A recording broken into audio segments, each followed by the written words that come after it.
Hello, my gorgeous goddess book loving friends. I hope that you're having a wonderful day whenever you're watching this. My name is Tori. If you're new, I am so happy that you're here. And today we are going through some of my most anticipated releases for the second half of 2022.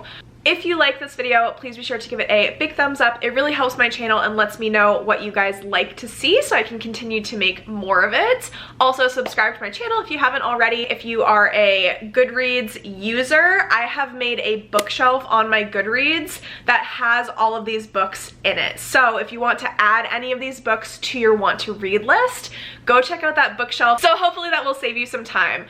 Without further ado, let's talk about some books.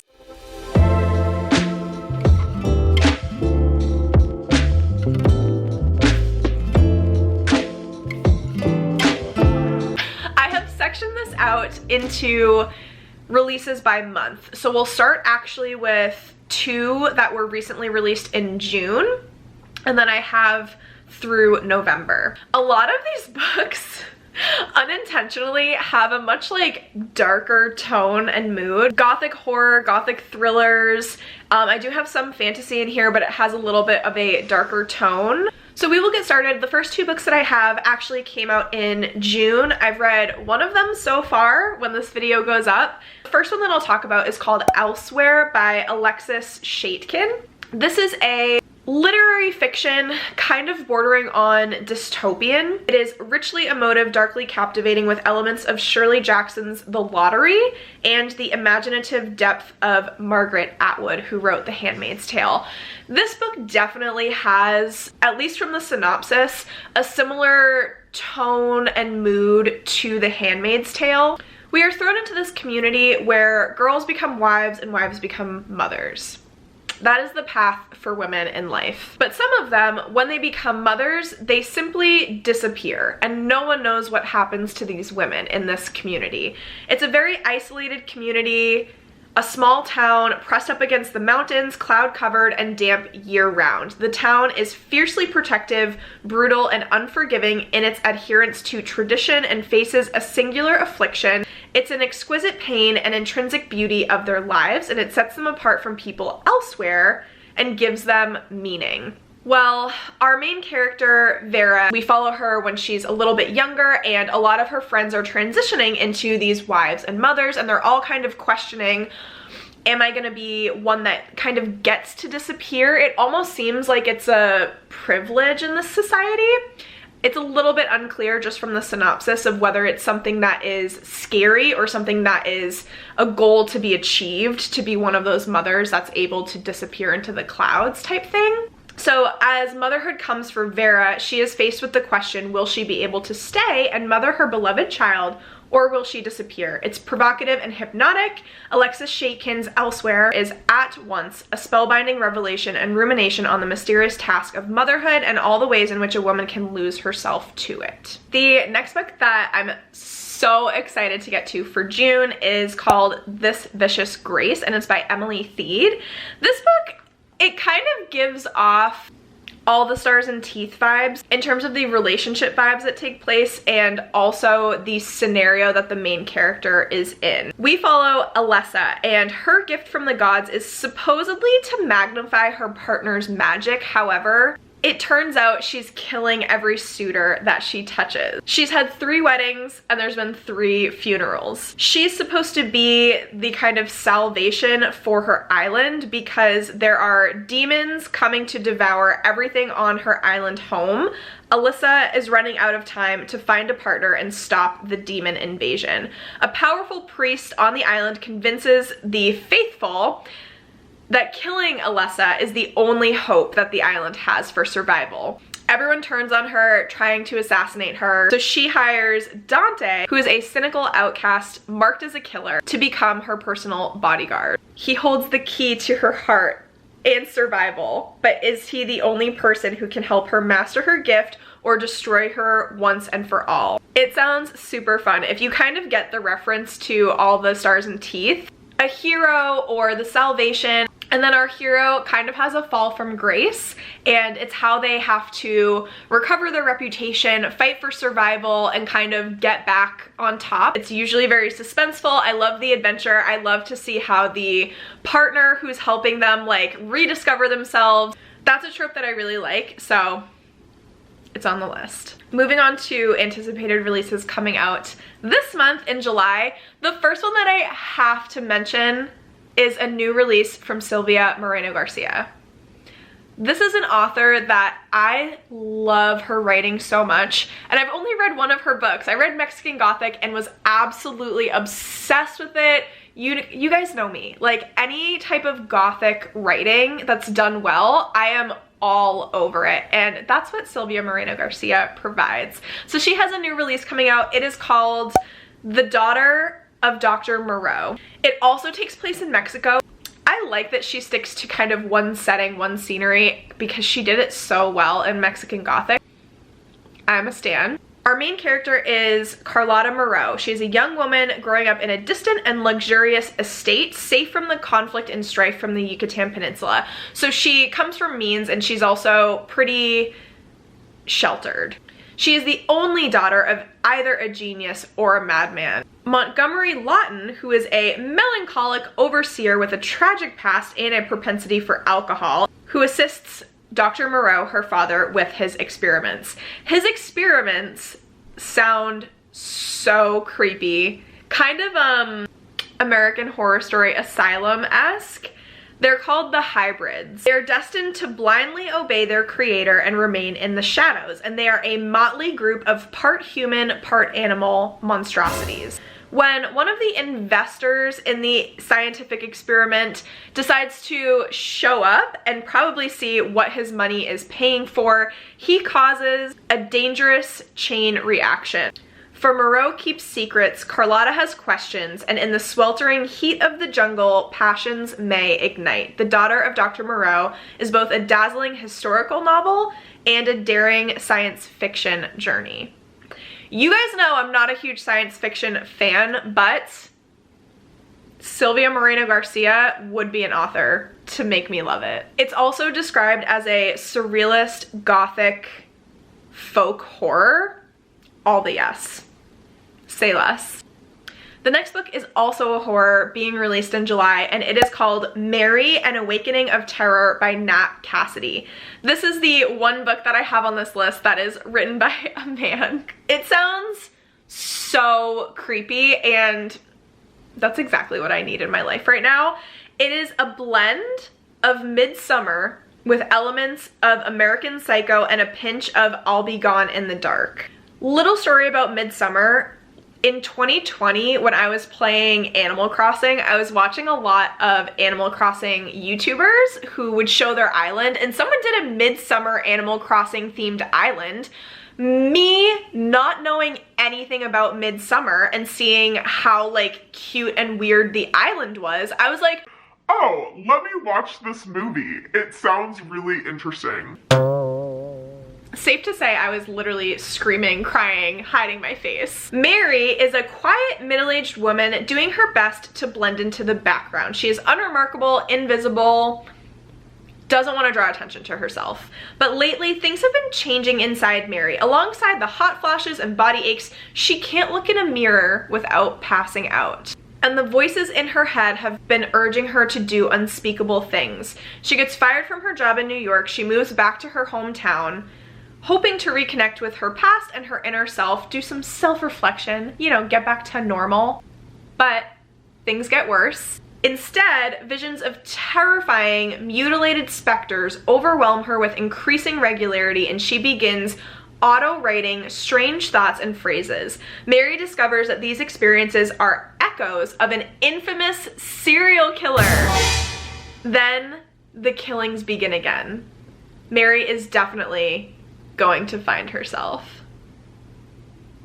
Okay, another horror that's being released in July is called Just Like Home by Sarah Gailey. This book, all of these sound so good. I'll try to stop saying that, but seriously, this sounds so stinking creepy. Also, our main character in this one is called Vera as well. Wasn't Elsewhere Wasn't Elsewhere's main character also called Vera? In this book, we follow our main character, Vera. Her mother asks her to return to her childhood home. Really difficult for Vera, not only because her and her mother have been estranged for quite a long time, but because Vera's father was a serial killer. And in her childhood home is where he hid his bodies. Coming home is hard enough for Vera, but to make things worse, she and her mother aren't alone. There is a parasitic artist, what a good word to use, who's moved into the guest house in the back, and he is trying to pump Vera for inspiration, for knowledge, because he wants to use her childhood for some twisted artistic inspiration. He insists that he isn't the one leaving notes around the house in her father's handwriting, but who else could it possibly be? There are secrets yet undiscovered in the foundations of the notorious Crowder house. Vera must face them and find out for herself just how deep the rot goes. I'm not gonna say anything else. The last book that I'm going to mention that's a new release in July is called What Moves the Dead by T. Kingfisher. T. Kingfisher is a very well-known horror author. She does a really, really fantastic job of just giving everyone the absolute creep-a-deeps. This is a gripping and atmospheric retelling of Edgar Allan Poe's classic, The Fall of the House of Usher. This also kind of seems Mexican Gothic-esque. Let me tell you why. So our main character is Alex Easton. He is a retired soldier and he receives word that one of his childhood friends is on her deathbed, essentially. So he returns to the ancestral home of the Ushers. What they find there is an absolute nightmare, fungal growths and possessed wildlife that surrounds a dark, pulsing lake. Madeline not only sleepwalks and speaks to the strange voices at night, but her brother Roderick is consumed with a mysterious malady of the nerves. Aided by a redoubtful British mycologist and a baffled American doctor, Alex must unravel the secret of the House of Usher before it consumes them all. If you know why it's reminiscent of Mexican Gothic, so gross. This one's gonna be a little bit more, I think, on the grosser side because, I mean, I don't want to say this word again, but fungal growths, like gross, and possessed wildlife. We actually kind of saw a little bit of that as well in Empire of the Vampire, and I loved those parts of the book where it's kind of like just this cursed land and like crazy stuff is going on with the wildlife, with the environment, and then it's affecting the people as well. Amazing. Okay, I mentioned All the Stars and Teeth earlier. We're getting into the most anticipated releases for August. Adeline Grace is hitting us with another book and it's called Belladonna. Also, the cover is freaking stunning. Did I pre-order a copy of the Barnes & Noble edition? Yes, I did. This book takes place in a highly romantic, gothic-infused world of wealth, desire, and betrayal. Signa is our main character and she was orphaned as a baby and she has been raised by family members or like caretakers who have all been much more invested in her wealth than her well-being.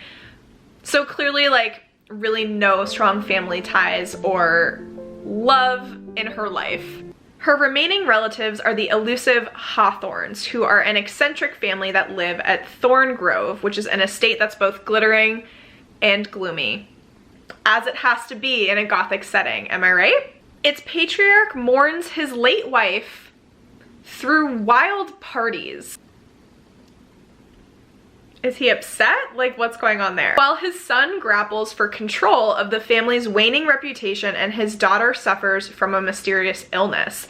But when their mother's restless spirit reappears and claims that she was poisoned, Signa realizes that the family she depends on could be in grave danger, and she enlists the help of a surly stable boy, to help hunt down the killer. However, Signa's best chance of uncovering the murderer is an alliance with Death himself. A fascinating, dangerous shadow who has never been far from her side. Though he has made her life a living hell, Death shows Signa that their growing connection may be more powerful and more irresistible than she ever dared imagine. I love when death is a character in books. I don't think that should be a surprise because you all know that I love me a Hades. I love me a Seven Princes of Hell or any Princes of Hell. I love death as a character. So great. So into it. The second and last book that I will mention that's getting released in August is another horror book. Are we surprised? This one is much more cottagecore horror. The reason I'm so intrigued by it is because it seems very reminiscent of Small Favors by Aaron A. Craig. It takes place in this town that edges on a densely green forest that the villagers don't mess with. Also, the town seems to be very traditional in terms of their beliefs, and there's a wedding in the small English village that attracts a malicious spirit, forcing deep secrets to surface. It's a hypnotic tale of sisterhood. I love the sister trope in books. First love and hauntings. Our main character is Kate. She found a safe harbor from her parents' constant fighting in the company of 4 gone sisters who live with their strict grandparents next to Small Angels, which is a church that is on the edge of that dense forest. She is the first outsider to ever be close to the sisters, and Kate eventually learned the family's secret, that the woods are home to a capricious ghost whom generation of gones have been charged with stopping from venturing into the village itself.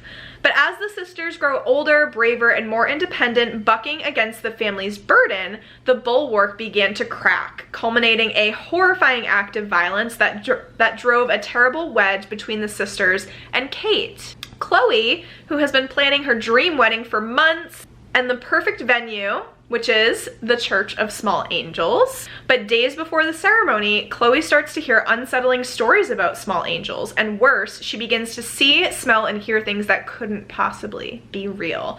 Now Kate is returning home for the first time in years for Sam and Chloe's wedding, but the woods are coming alive again. If you've read Small Favors, tell me that doesn't sound so similar. With some important differences, but along the same lines, kind of same vibes, and my hope is that it's a little bit creepier than Small Favors, and also I hope that the ending is a little bit better. September, I'll just mention quickly that there's 2 books that are continuations of series that are being released. The first one is Kingdom of the Feared by Carrie Maniscalco. This is the 3rd book in the Kingdom of the Wicked series. I think that's what it's called. Oh, I'm so excited. This is a series that follows our main character, who comes from a very witchy family, and she, by accident, summons one of the princes of hell, one of the 7. And when her sister gets kidnapped, kind of disappears, it is our main character's mission to find her sister, make sure that she's safe, and bring her home. Of course, she gets entangled with these 7 princes of hell. She's learning about her magical witch abilities, and it is overall just a really fun YA romance fantasy. We also have The Ballad of Never After coming out by Miss Stephanie Garber, who you all know I love so stinking much. This is the 2nd book in her series, Once Upon a Broken Heart. Once Upon a Broken Heart is a spin-off series to the Caraval series. It follows characters that were first introduced to us in the Caraval series. We follow Evangeline Fox and Jax, who is one of the Deadly Fates. I am such a fan of Stephanie Garber's writing style, the way that she writes suspense. She is the queen of One More Chapter. I swear, I read all of her books in one sitting. They just completely take over my entire life. She has very lyrical, immersive writing, very flowery, very descriptive. She writes like modern day fairy tales. That's what you get from her writing, so cannot wait. We also in September have a new release coming out from Nicole Lesprance. Correct me if I'm wrong, I believe it's her debut novel, but it's called The Depths. This is I think it's a YA horror novel that has very gothic themes. So we follow our main character, who is dragged along on her mother's honeymoon.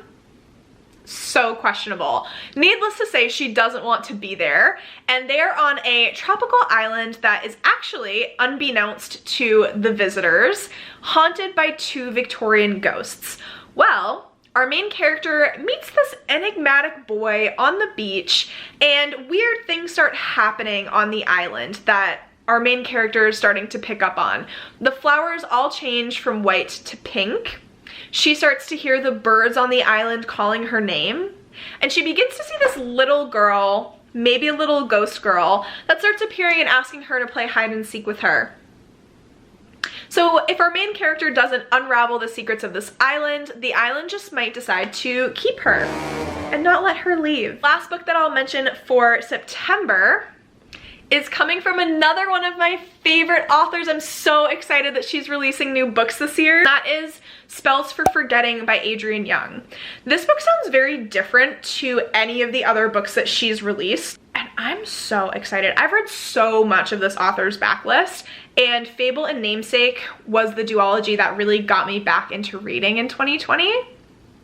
So I have a very special place in my heart for Adrienne Young. This book also takes place on a superstitious island community. I have a lot of books on this list that are kind of like island vibes for whatever reason.